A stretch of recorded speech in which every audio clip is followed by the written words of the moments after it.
Welcome to the Lynn Fairley and Fabulous Friends Show. I'm Bill Frank, sitting in for Lynn Fairley.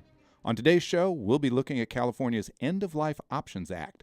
This law is also known as the Death with Dignity, Right to Die, or Physician-Assisted Suicide Law. In Ventura County, we know of 3 deaths under this new law since it took effect in June of 2016. That number may be higher because we don't know from people's death certificates if they committed physician-assisted suicide. We'll learn more about that from our first guest today. To give that number some perspective, just to know, there were 3,333 death certificates issued in Ventura County all of last year. That means the 3 assisted suicides represent 0.09% of all deaths last year. But even that's misleading because the law was only in effect for half of the year, so the real percentage of all deaths would be 0.18%. Today, we're going to be looking at all aspects of the new law. Our first guest will give us details behind the new law. He'll differentiate between assisted suicide and euthanasia. He'll also provide details about how insurance will cover the act. Our second guest will look at the moral, ethical, and spiritual considerations of the law. We'll examine whether assisted suicide is a selfless act or a selfish act. And finally, our third guest will help us avoid the slippery path between the right to die and the duty to die. Now, I want you to think about this. Suppose someone that you love, a spouse, a child, a parent, is diagnosed and has only 6 months to live. Furthermore, the disease that they have is going to cause a painful, very traumatic death.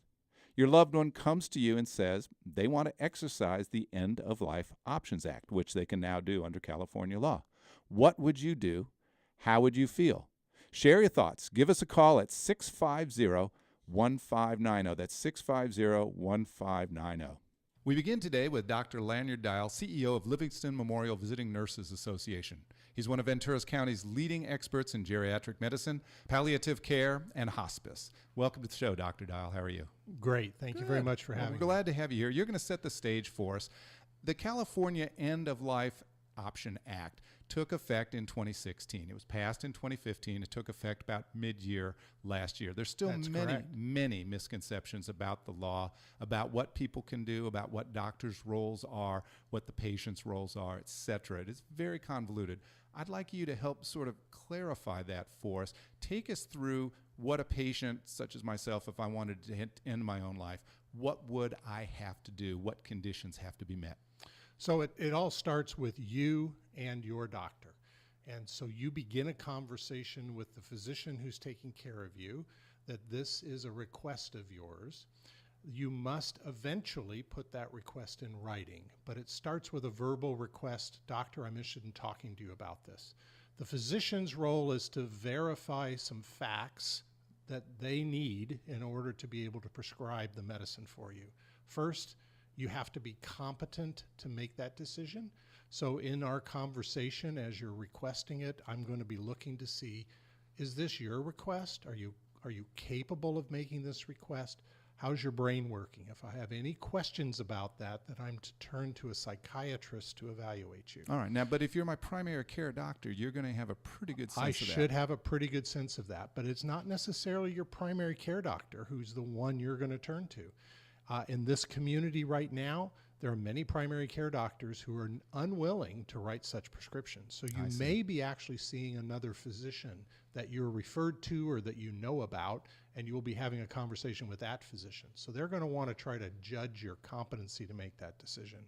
Secondly, they're going to try to judge your right to make that decision in the state, meaning the state does not want physicians to be prescribing these medicines to people who don't live here, who come in and drive in here. Transient people.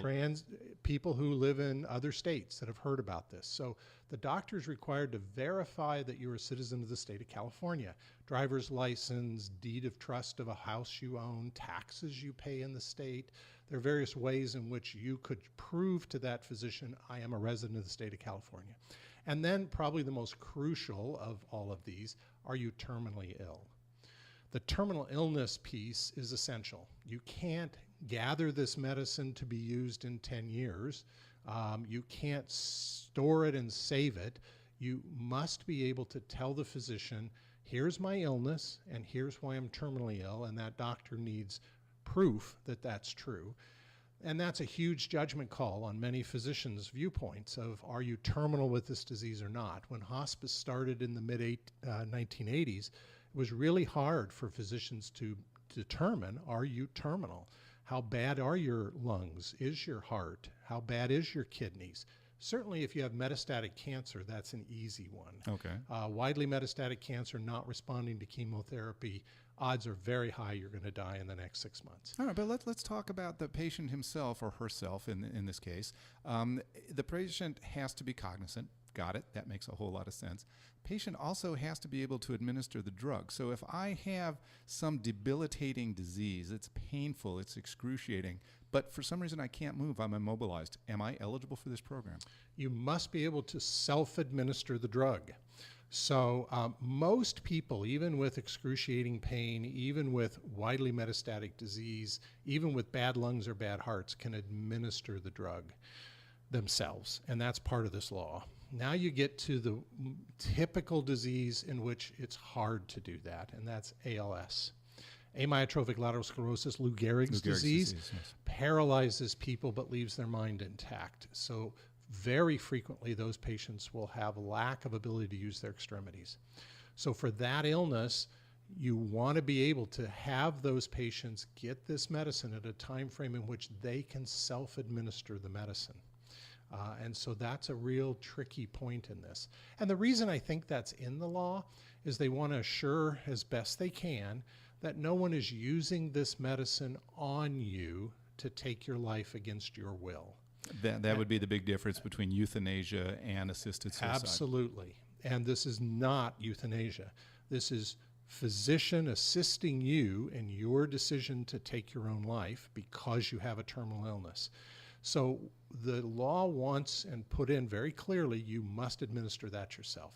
Your spouse can't, your kids can't, no one else can give you that drug for you to take. We can help you prepare it. Pharmacists can help you prepare it because the medicines are actually capsules that you have to take the capsulized material out of and put it into liquid. And so that can be done by somebody else. You don't have to prepare the liquid, but you must drink the liquid yourself. Wow. My guest is Dr. Lanyard Dial. We're talking about California's new law of assisted suicide. So, Dr. Dial, because the state has now made this an official law, what are some of the state requirements that we have besides being cognizant, having a doctor's approval? Is there paperwork? Are there procedures you have to go through? Yeah, there's quite a bit of paperwork. The state certainly wants to collect data and information about this, and they want to assure that these conversations are happening. So there's paperwork requirements. Again, I started with the patient must not only request verbally, but in writing. So there's a specific written consent form the patient must do. Similarly, the doctor must document the materials I've already said, citizenship, terminal illness, et cetera, on paperwork. All of that must be filed with the state. There must be a second physician opinion that must be included in this, and there's a 15-day wait period between the initial doctor visit and the subsequent prescription being written, and that must be documented in paperwork. There's even paperwork that the physician has to fill out after they've given you the prescription and after you've potentially used that.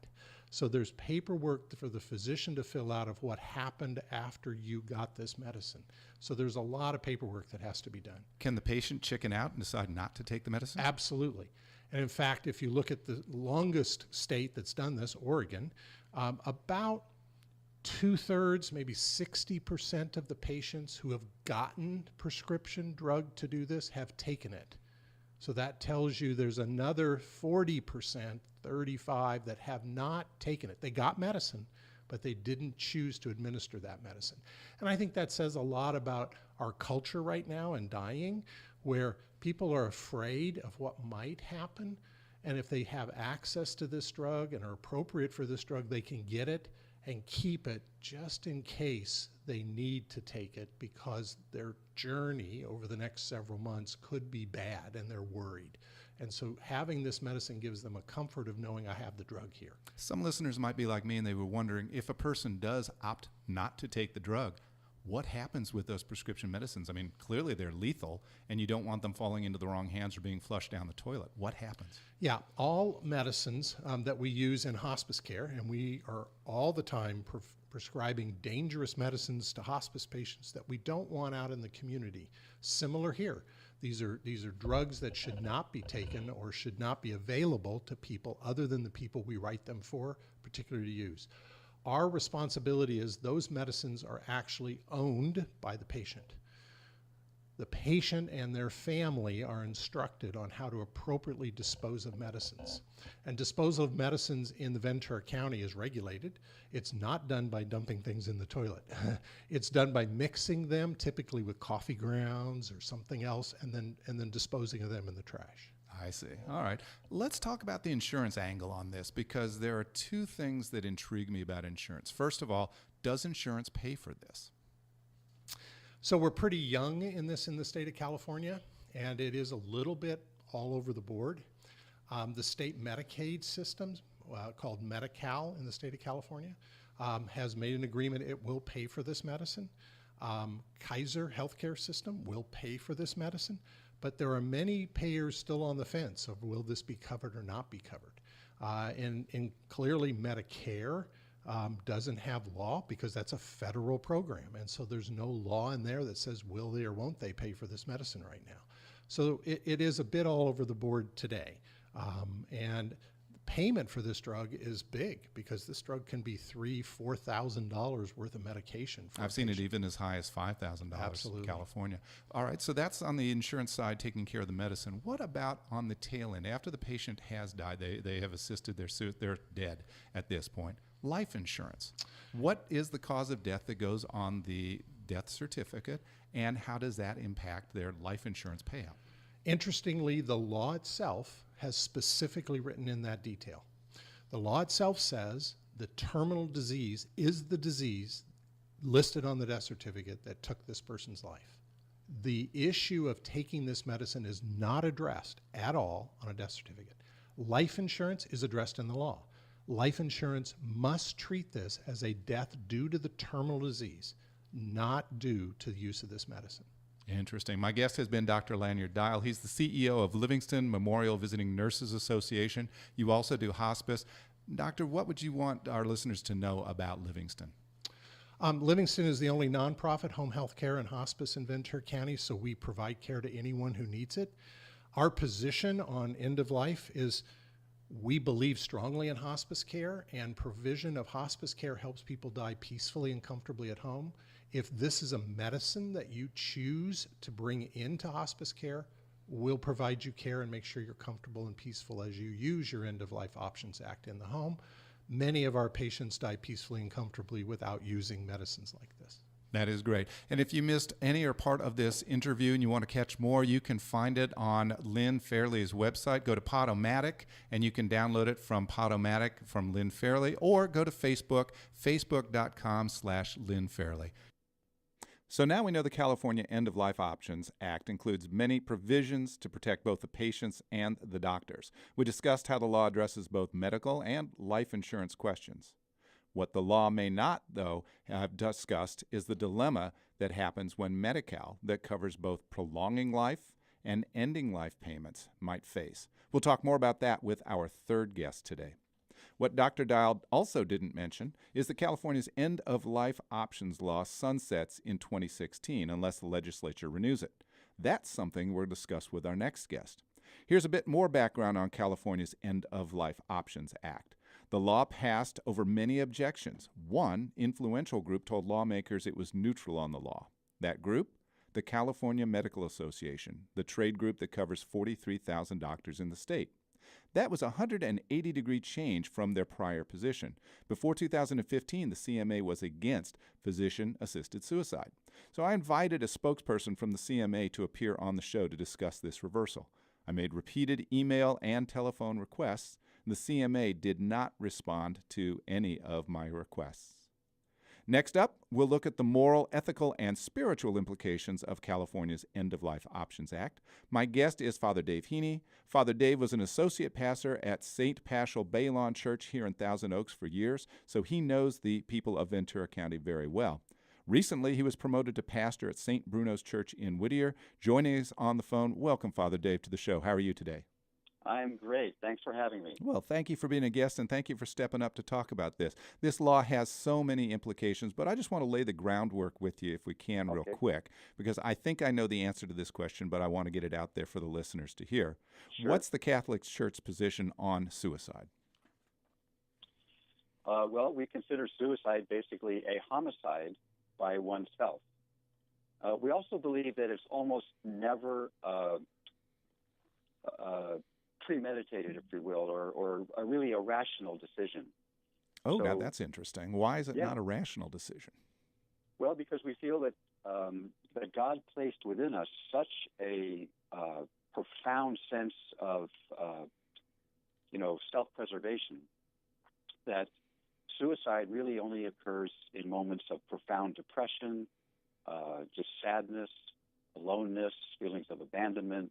Where basically the emotions of the moment really overwhelm someone, and they make this decision really tragically, that it's not really well thought out. And that's why, see, we consider homicide a mortal sin, the most serious sin that you can commit. Mm-hmm. That actually prevents you from receiving a Catholic funeral. But people who commit suicide actually are able to receive a Catholic funeral because the presumption is that the instinct for preservation of life is so powerful and so strong that it had to be in a rational act. I see. Now, ironically, the thing that would militate against that would be physician-assisted suicide, because so many safeguards have to be placed in there to make sure that the doctor is not accused of homicide, that they have to verify in just many, many, many ways that the person is rational and is making a calm, cool decision, which would then render it really a perfect example of a mortal sin. I see. A homicide. Well, I kind of figured that you were going to say any deliberate shortening of one's life is sinful. I kind of got that, but I thought you were going to go a different direction with that, because doesn't the Catholic Church teach us that God will not give a person any challenge that he doesn't feel that they could bear? And if that person is confronted with a painful terminal illness, that's just one of the trials that God presents to him or her, and by committing physician-assisted suicide, in a way, you're cheating God. Yeah, I mean, basically the Catholic position is we didn't cause ourselves to be born. Our life was handed to us, and so we don't cause ourselves to die, and we don't allow circumstances to kill us. I mean, basically the death certificate cannot have a person's name on it as the cause. It has to be an illness or a sickness, an accident, something along those lines. It really, the death certificate cannot have a human person's name there as the cause of death. All right. Now, as we learned from Dr. Dial in our previous set of interviews, the wording on the death certificate does not say that this was an assisted suicide. What it says is simply this person died of whatever that terminal illness was that they had. So there's really no way of knowing, and I found that in my research too. But that's actually blatantly false. I mean, that's just a lie. I mean, basically the doctor gave the patient a chemical that killed them. Mm-hmm. They didn't die of pneumonia. They didn't die of the underlying illness that brought them to the attention of the doctor, or brought this whole thing up in the first place.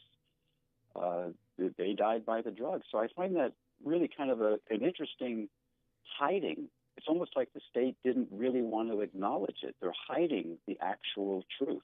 And that famous biblical passage, it's the truth that makes us free. To hide that cause, I found, when I looked at when I saw that note in your message, I was really startled by that.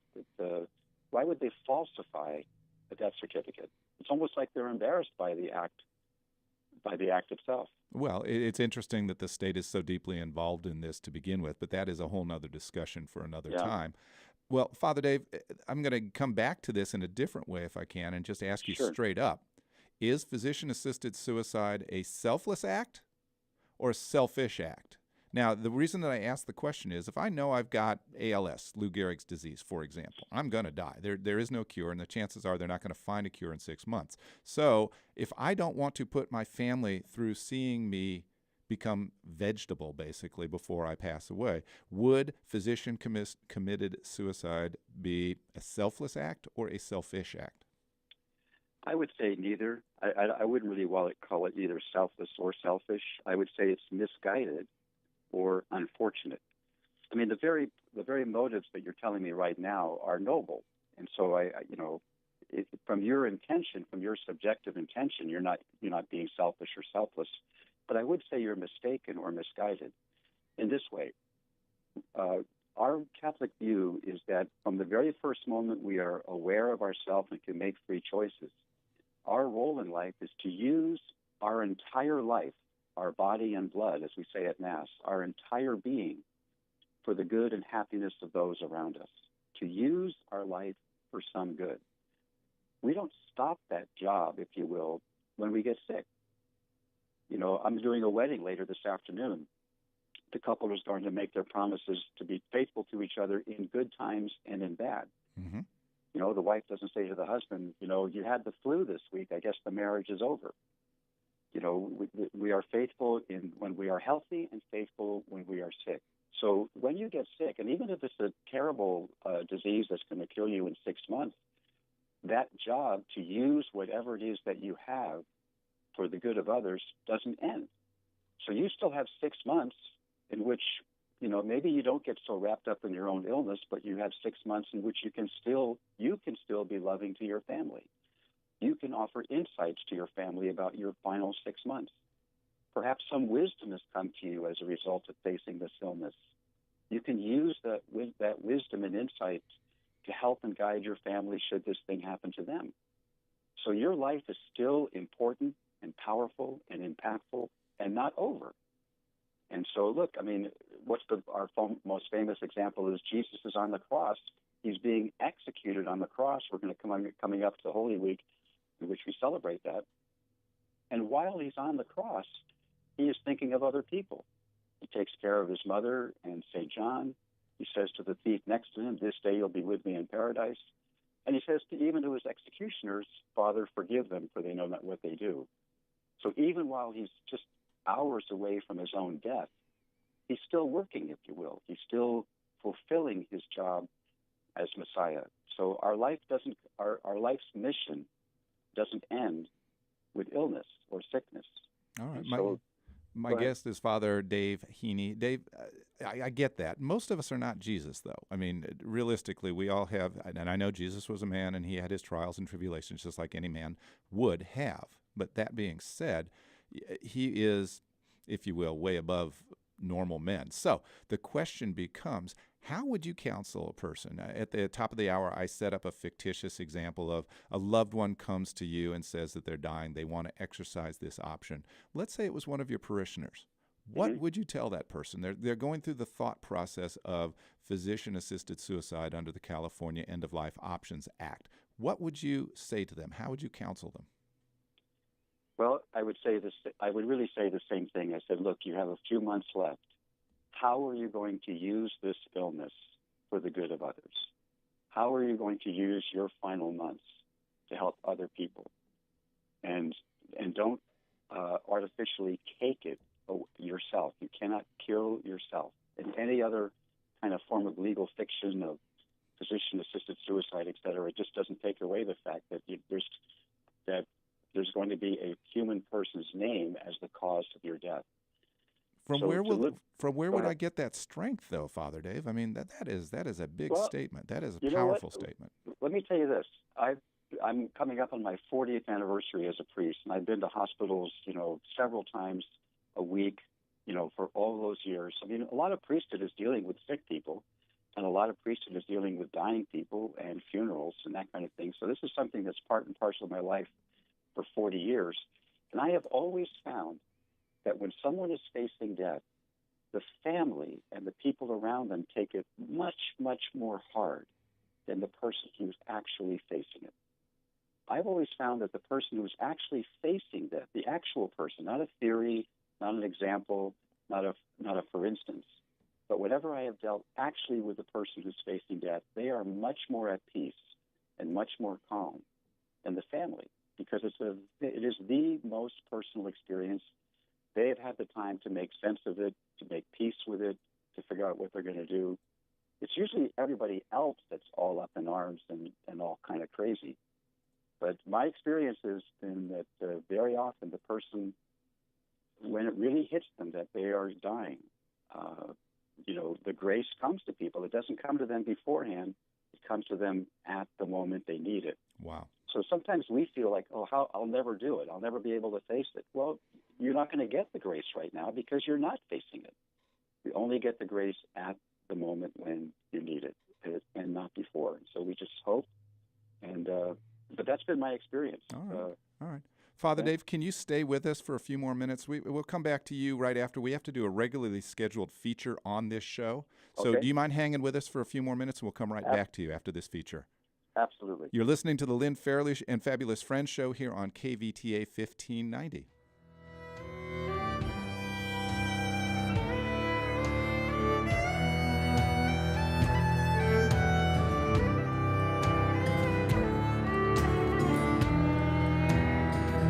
Fell in love with a dancing girl.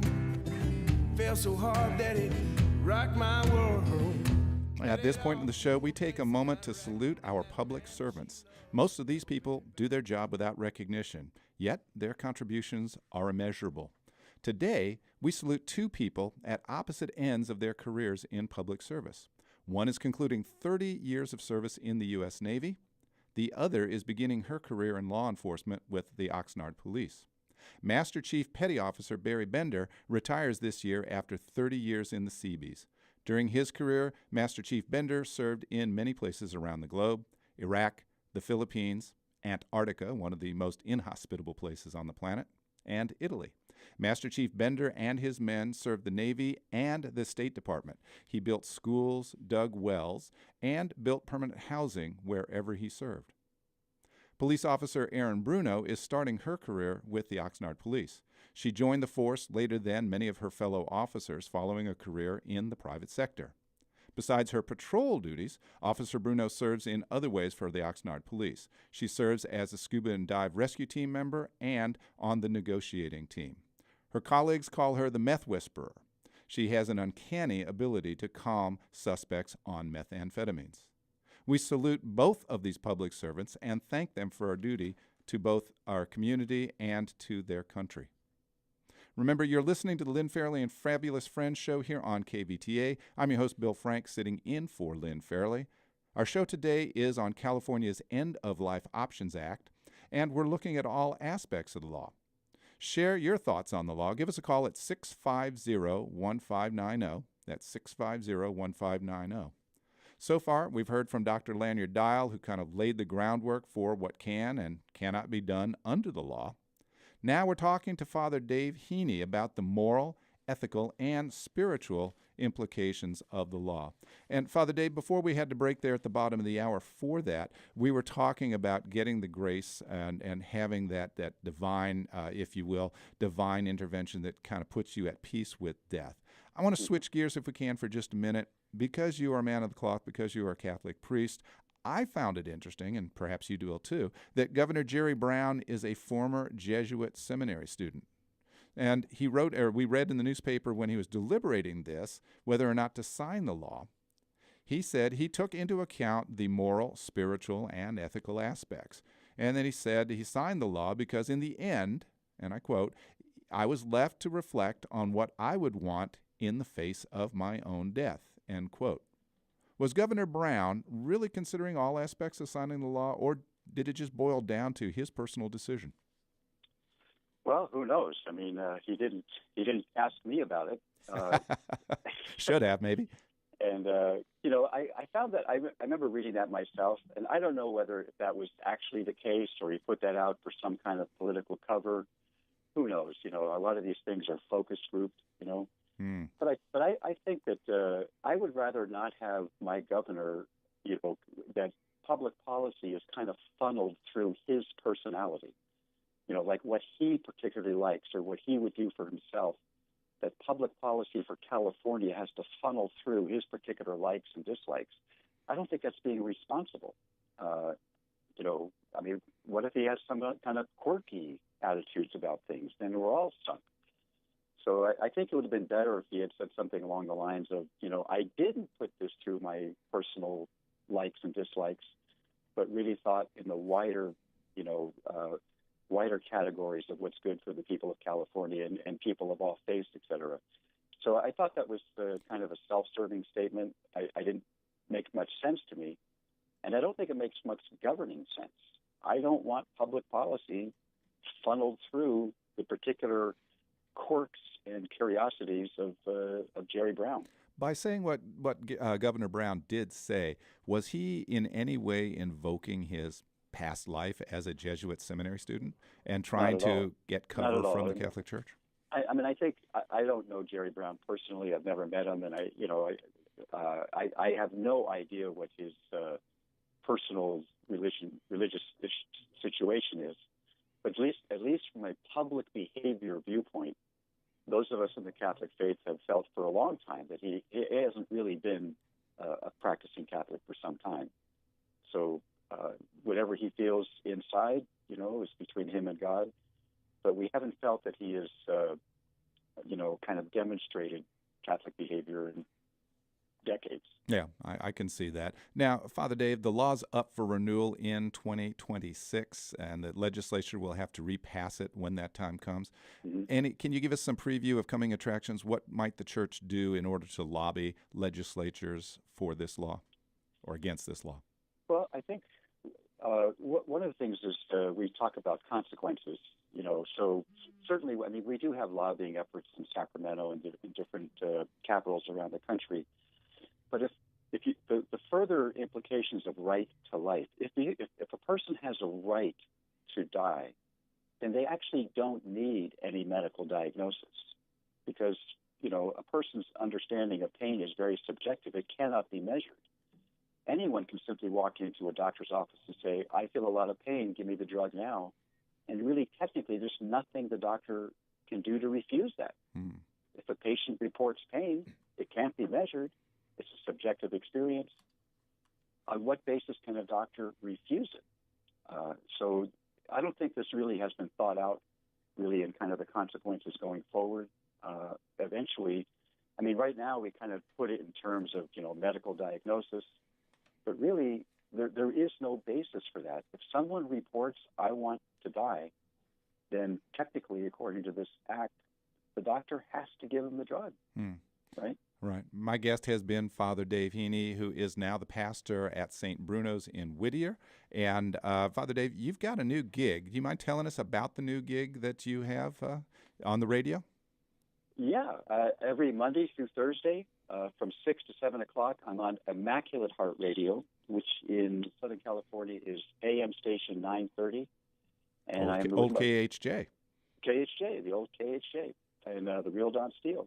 Mm-hmm. So I have a co-host, Joe Sikora. Our topic is marriage and family issues. Both of us have degrees in marriage and family counseling. So we're on from 6 to 7 on AM 930, Monday through Thursday. It's called the Joe Sikora Show with Father Dave. Oh, that is great. Father Dave, do you mind hanging on the line? We have a caller, Patty, who has a question. Patty, You're on the air. This is Bill. What's your question? Hi. Well, I was just thinking about this because I deal with a lot of people with Parkinson's disease. We have a support group, and they're asking about this law also. Yes. And even my husband, who got very sick last August, he thought he could immediately take advantage of it, but it was pneumonia. But we learned a bit about this, and we're going to also get more information. But here's I guess you could call it a moral question. All right. How do we reconcile today the abilities that we have to prolong life way beyond normal lifespan would have been, back especially in the days of Christ, which also can prolong suffering and yet not help alleviate that suffering? How do you deal with that moral dilemma? Wow, that's a tough one, and that's a good question, Patty. Father Dave, did you hear that? Yes. All right, and I'm going to throw it to you first. I have some thoughts, Sure. but I'm going to throw it to you first. Well, let me say the two things there. One is prolonging life and prolonging suffering. Certainly, it's an amazing event that life is longer now. It's routine for people to live into their 90s, which is remarkable. But we don't have any, in our Catholic faith, there is no need to prolong life by extraordinary means. You can unhook any machine and die a natural death. We just can't have a cause of death being a human person. But the second thing, though, is I think the most amazing advances in science today are in palliative and hospice care. Yes. And I don't mean just medication. Palliative and hospice care. I mean, both my parents went through this. Both died with palliative and hospice care, and it's a team of people that involves care, talking, discussion, sharing, emotional connections. It's not just popping pills for sedation. It's really being present to the entire human person. And that is actually the dignity that really we're talking about when we talk about dignity in dying, that you are surrounded by people who care for you. That's usually what the fear is that people have when they're facing death, that they're going to be alone. That's the main fear, not so much pain. It turns out that pain is only about 20% of the cause. Most people are concerned about this idea of dignity and being alone. I like that. I like the idea of only 20% is actually the pain. I'm going to amplify on that if I can for Patty for just a second and say that hospice care over the last 15 years has made such progress. It is unbelievable what we've done. And that progress has been both medical and it's also been societal in the way that we evaluate hospice care. I mean, 15 years ago, hospice care might have been considered on the fringe. Today, Father Dave, you just said very clearly that it's not on the fringe anymore. It is mainstream. It is right in there. And I would have to agree. There are incredible resources available to people who are dying that will help them through this and allow them to die with dignity. And I think that's what every human being truly wants is a death with dignity. So, Patty, thank you so much for the call. Greatly appreciate that. And if anybody else would like to call in and share their experience, the number here is 650-1590. Father Dave, it is a delight, as always. Thank you so much for being our guest today. Have fun at the wedding that you'll be officiating over this afternoon, and we'll talk to you down the road. Absolutely. God bless you. Thank you so much. Thank you, Take Father care. Dave. All right. Bye-bye. Well, we are talking about physician-assisted suicide here in Ventura County, and so far we've gone through a couple of different guests that have given us perspective on that. Some of the things that I like to note from both Dr. Lanyard-Dial and from Father Dave is this increased focus on hospice and the strides that have been made in hospice care. But I do also want to emphasize that this is now the law of the land here in California anyway. So if people want to exercise this option, they can. The state has put in a number of safeguards to try to help people and to prevent abuse of this new law. As Father Dave alluded to just a moment ago, it could have the potential for abuse. But in this particular case, the law has thought of a lot of things. I'm not sure, though, that the law has thought of everything. So what we're going to do is we're going to have a third guest come in and talk to us, give us some more perspective on California's end-of-life options here in just a minute. But what is amazing to me is that Medi-Cal, which is our state-run insurance company, will be the organization that pays for these end-of-life drugs. And the end-of-life drugs here in California cost about $5,000. It's a combination of the drug that takes the person's life and painkillers to ease that person into death. Interestingly enough, just to show you the differences between the state, Oregon has had an assisted suicide law the longest. And up in Oregon, the cost for assisted suicide medications is only $1,500. So here in California, we actually charge a premium, I guess, for the cocktail that allows a person to die under the assisted suicide law. What's also interesting about the assisted suicide law is how we got here. And our next guest will be talking to us about the history behind the end-of-life options and what brought us to this point. There are a couple of critical court cases that brought us to California deciding to vote for assisted suicide, and we'll talk about that. But the real key here, in my opinion, is the difference between a selfless act and a selfish act. Is assisted suicide a selfless act where you're trying to spare your loved ones the pain and suffering of you dying and ending up perhaps in a vegetative state before you die? Or is it a selfish act, the ultimate act of selfishness in taking your own life? And so far, I don't think we've come to any great conclusion about that one way or the other. If you've got a thought, give us a call at 650-1590, and we'll be glad to take your question and talk about that as well.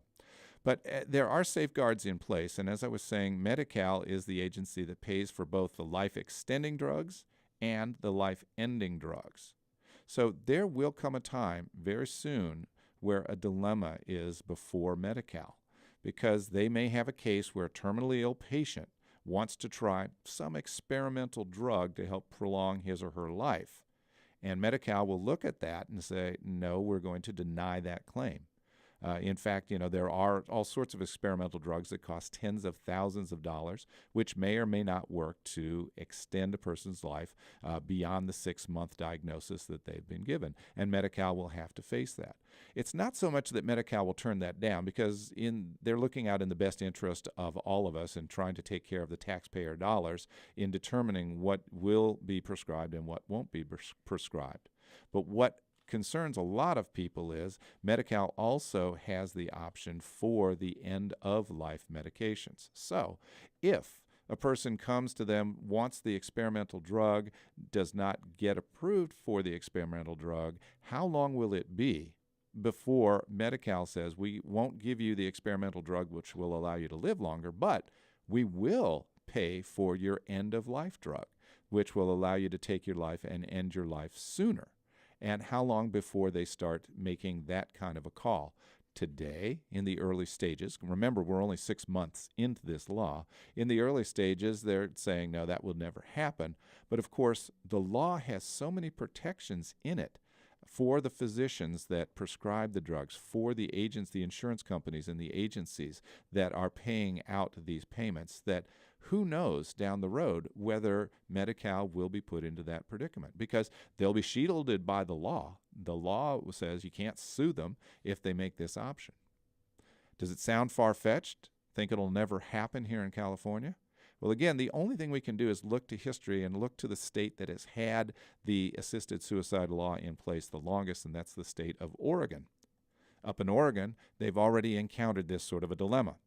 A woman by the name of Barbara Wagner went to Oregon's version of Medi-Cal and asked for life-extending drugs. The drugs were going to cost $33,000. Their equivalent of Medi-Cal turned her down.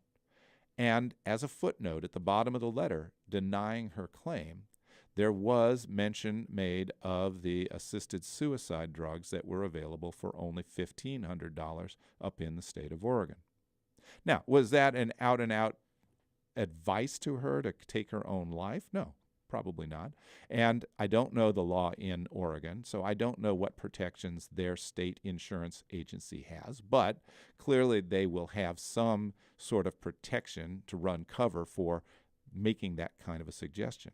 But the point is this, that Oregon has had that law in place for 15 years or so, and this case has arisen. How long will it be before the case arises here in California as well? You got to ask that sort of question, and these are the sorts of things that our lawmakers may or may not have taken into consideration when they were making the law. The other thing to look at in this is the whole idea of what brought us to this point. How did we get here? Why did California lawmakers even want to propose this kind of a law? And I don't know all of the specifics, but I do know it hinged on a case, a young woman by the name of Brittany Maynard, back in November of 2014, was diagnosed with a terminal illness, did not want to put her family through that, and ended up moving to Oregon so that she could take advantage of their assisted suicide law. After she died, her family, enraged by the fact that she had to move out of state away from them in order to do this, went to California legislature and started the process to bring us to where we are here with our end-of-life law, which is called the End-of-Life Options Act here in California. The other thing that I did find interesting is the reversal of the California Medical Association. For years, the CMA has been against assisted suicide. Then, suddenly, in 2015, they reversed their position. Not that they were in favor of it. They didn't come out and say, yeah, we're on board with this. No, instead they said, we're changing our position from we're against it to neutral. It seems like a small thing, but that little change in the wording actually paved the way for the California legislature to move this through. The legislature took that saying, well, if the CMA, the California Medical Association, which represents 93,000 doctors in California, is not going to oppose this, then we can move forward with it. And in fact, that's what they did. I found it interesting. Why did they reverse that opinion? Well, there was a public statement made, written for that. When they reversed their position, they wrote, "As physicians, we want to provide the best care possible for our patients." However, despite the remarkable medical breakthroughs we've made in the world-class hospice or palliative care we can provide, it isn't always enough, said Luther F. Cobb, MD, who was the CMA president. The decision to participate in the End-of-Life Option Act is a very personal one between the doctor and the doctor's patient, which is why the CMA has removed policy that outright objects to physicians aiding terminally ill patients in end-of-life options. We believe it's up to the individual physician and their patient to decide voluntarily whether the End-of-Life Option Act is something in which they want to engage. Protecting that physician-patient relationship is essential. That's a major shift and a rather long-worded answer as to why they did it. But if you look at the way that the law is written and the protections built into the law, there must have been some assurances made between legislatures and the representatives of the California Medical Association to protect them from two things. One would be to protect the organization's reputation, because as a lobbying group, their reputation is everything. They want to represent all the doctors of California. That's how they get their clout. And if they don't have that sterling reputation, then, of course, their ability to lobby is diminished. But also, what probably more than anything else influenced the decision was shielding doctors from the liability that arises from physician-assisted suicide. Prior to 2015, it is quite possible that the physicians the Medical Association, California Medical Association, was worried about the blowback and lawsuits that might come from somebody who prescribes one of these end-of-life cocktails, and then the family decides to sue them. Under the new law, of course, there are legal protections against that, and that protects them from lawsuits, which may also have opened up the possibility for them to change their opinion about the law. So now, doctors can decide, with a patient's input, whether or not that patient can end his or her own life. And here becomes another dilemma. We've all heard of the Hippocratic Oath. Something I am fascinated about is to know how a doctor squares the end-of-life option with his or her Hippocratic Oath.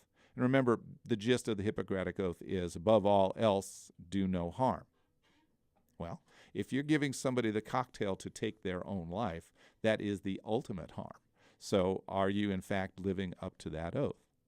Now, with the law, when it was proposed, the California Medical Association came out, and other groups have come out, such as Compassion and Choices, and said, well, wait a minute, the Hippocratic Oath is outdated. Many medical schools do not even administer the Hippocratic Oath anymore. It's outdated. It talked before the death of Christ, and all of a sudden, it takes into account things that they couldn't have dreamed of 2,000 years ago. If you literally followed the Hippocratic Oath, then you wouldn't even be open to the option of surgery, because surgery didn't exist back then. So it's an outdated oath. You don't have to take it, and you don't have to live by it. Well, that's interesting, but you still have this dilemma of doctors, helping people and assisting people in their own deaths. I can see both sides of the coin. On the one side of the coin, doctors who have the right not to participate in this exercise that right and say, nope, I'm going to follow the Hippocratic Oath. I will do no harm. Other doctors who also have taken the Hippocratic Oath but choose to participate in this, they could say, well, wait a minute. I've got a patient here that's suffering. And that suffering is not going to go away. It's not going to end. And I cannot, as a doctor in good conscience, under the Hippocratic Oath, allow that patient to suffer and to die. So what's a doctor to do? I would help, and I would prescribe the end-of-life drug to allow that person to have death with dignity. It's a tough call, and I'm not sure how a doctor resolves that and how they come to, again, their own sense of equilibrium if they do participate in this. If you're a doctor out there, or if you're somebody who has an opinion, give us a call at 650-1590 and share that with us, please. We're talking about California's End-of-Life Options Act, the assisted suicide law that went into effect back in June of 2016. And in that short amount of time, we know that there have been at least 3 physician-assisted suicides here in Ventura County. So this is an issue that touches us all. And the reason that we know that there are 3 is because the doctors involved in that, who may not have administered the drugs themselves, probably did not administer the drugs themselves, but know that the patient chose that particular route. We'll never know from the death certificates, because death certificates under this law do not have to show the cause of death as physician-assisted suicide or suicide at all. They simply list the disease, the terminal disease that the patient has, as the cause of death. And as we heard with Father Dave earlier, he thought that that was a bit disingenuous because it really wasn't the disease that killed him. What killed the patient was the cocktail that they took that hastened that person's death. Nonetheless, we know of at least 3 cases here in Ventura County. There may have been more, and that number will grow as the law continues to be the law of the state of California. As we look at this law, though, you want to think about what implications does this have on a national scale. You know, California is the most populous state in the union, and as a result, carries a lot of weight when we pass a certain type of law. The rest of the country will watch to see how this all plays out. And it's one thing for Oregon, who has a much smaller population, to enact something like this 15 years ago than it is for the country's most populous state. So it brings up some very interesting dilemmas between states' rights and federal rights. If you look at this, where does the United States government stand on all of this? Well, clearly they're against it. The U.S. Supreme Court ruled 9-0 in 1997 that assisted suicide isn't a constitutional right. And that's about as far as the U.S. Supreme Court will go. It won't tell you whether or not to do something, but it will say, yes, this is a constitutional right. No, this is not a constitutional right. So organizations like Compassion and Choices have been on the front line and advocating for choice at the state level throughout that time, and actually for much, much longer than that. Compassion and Choices is an organization you may not have heard of, but you may have heard of its predecessor, formerly known as the Hemlock Society. They merged with another organization and became Compassion and Choices. So where does that leave California? If this is something that the United States government does not want to touch with a 10-foot pole, saying that it's not a constitutional right, where does that leave California? Well, clearly legislators in California decided that this is a states' rights issue and that we can decide this sort of thing for ourselves, as Oregon had decided it for itself some years before. And so they went ahead and they passed this law. But they put in a back door. The law does sunset in 2026, and they'll revisit this after they've accumulated some more data, and the law has been the law of the land. It would be interesting to see how the different lobbying groups actually come about and look at the law 10 years from now, after they have had a chance to see its effect, and see whether that changes people's opinions about this. If you feel strongly about it, of course, you can always write one of your state legislators. Here in Ventura County, Senator Hannah Beth Jackson would be the person that you would want to call or contact for that and express your opinion, either pro or con, about the law. Not much she can do about it for another 9.5 years, but it's certainly something that you would want to have on record with her for that. So the California End-of-Life Options Act is the law of the land, presents a lot of challenges for all of us, certainly a lot of issues yet to be decided because this law is so new. We don't know how it's all going to play out in the end, but in the short term, we know that it is having an impact here in Ventura County. So that's something to keep in mind. Lynn Fairley loves to address these kinds of issues, and this is an issue that she felt was very important for us here in Ventura County. 3 deaths in just a short 6-month time period. represents perhaps not a large number of deaths. When you look at the whole county, there were 3,333 deaths during the entire year of 2016, but it is something that will bear watching, a number that will grow in size as the years go by. So you've been listening to The Lynn Fairley Show. I'm Bill Frank, sitting in for Lynn. I thank you for listening today. That's our show. Remember that Lynn will be back next week to discuss another hot topic in the news and how it affects Ventura County. If you have a minute, please hop on over to Facebook and give the show a like. Our Facebook page is facebook.com/Fairley and Friends. And if you missed parts of the show, or if you want to catch up on past episodes, go to podomatic.com/podcasts/Lynn Fairley and Friends, and you can catch up with older episodes. And remember, Lynn spells her name Lyn, Fairley, Fairly. That's Lynn Fairley. You can find her both on Facebook and Podomatic. I'm Bill Frank. Thank you so much for listening, and we'll be back next week with another great show.